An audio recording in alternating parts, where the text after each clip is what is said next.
गोव्याची पोलीस यंत्रणा गुन्ह्यांचा छडा लावण्यात अग्रेसर असली तरी पकडलेल्या गुन्हेगाराला कडक शिक्षा मिळावी यासाठी न्यायालयात भक्कम पुरावे सादर करण्यात मात्र ही यंत्रणा ढिसाळ असल्याचं उत्तर गोव्यातील एका प्रकरणातून समोर आलंय। गोव्यातल्या लोकांच्या जमिनी बनावट कागदपत्र बनवून परस्पर विकल्याच्या प्रकरणातील मुख्य आरोपी सुलेमान सिद्दीकी खान याला 6 डिसेंबर 2024 रोजी पकडून पोलिसांनी तुरुंगात डांबलं होतं। मात्र मेर्शीच्या सत्र न्यायालयानं आज त्याला जामिनावर मोकळं सोडलंय, कारण त्यानं बनवलेली कागदपत्र ही बनावट आहेत की नाहीत याचा तपास गेली 4 वर्ष प्रयोगशाळेत सुरू असून अजून तो प्रयोग पूर्ण झालेला नाहीये। त्यामुळे न्यायाधीशाने त्याला जामिनावर मुक्त केले। उत्तर गोव्यातल्या थिवी इथल्या सर्वे क्रमांक 455/7, 466/5 आणि 466/6 या जमिनींच्या कागदपत्रांमध्ये फेरफार आणि बनावटगिरी करून हक्क हस्तांतरित केल्याच्या आरोपाखाली सिद्दीकी खानला अटक करण्यात आली होती।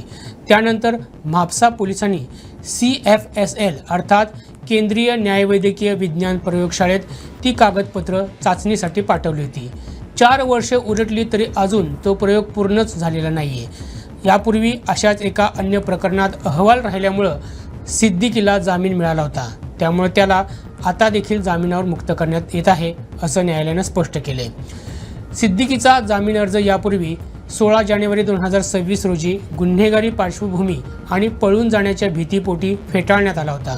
मात्र आता सर्वोच्च न्यायालयाच्या एका खटल्यातील मार्गदर्शक तत्वांचं पालन करत आपल्यावरील पूर्वीच्या गुन्ह्यांची संपूर्ण माहिती न्यायालयासमोर प्रामाणिकपणे सादर त्यानं केली आहे।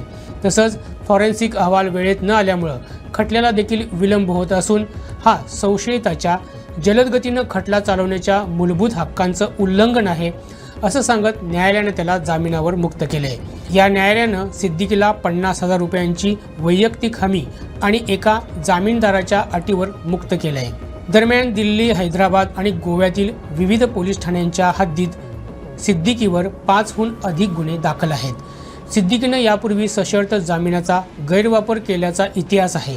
तो एकदा क्राईम ब्रँचच्या कोठडीतून पळून गेला होता। त्याला घोषित गुन्हेगार म्हणून देखील जाहीर करण्यात आलं होतं, त्यामुळे त्याला सोडू नये असा युक्तिवाद पोलिसांच्या वकिलांनी केला होता।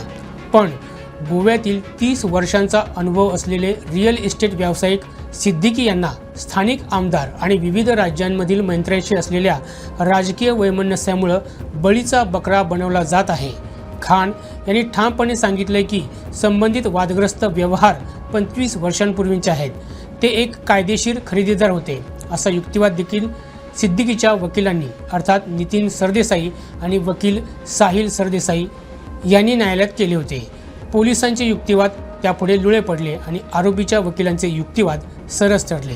दोन्ही बाजूंचे युक्तिवाद ऐकून न्यायालयानं सिद्दीकीला जामिनावर मुक्त केले। तसंच न्यायालयाच्या पूर्व परवानगीशिवाय गोवा किंवा भारत सोडून जाण्यास त्याला सक्त मनाई करण्यात आली आहे। या अटीचं उल्लंघन झाल्यास त्याचा जामीन त्वरित रद्द केला जाईल असा इशारा देखील न्यायालयानं दिलाय। गोव्यासह महाराष्ट्रातील अशाच महत्त्वपूर्ण घडामोडी जाणून घेण्यासाठी आमच्या प्रुडंट मराठी YouTube चॅनलला सबस्क्राईब करा।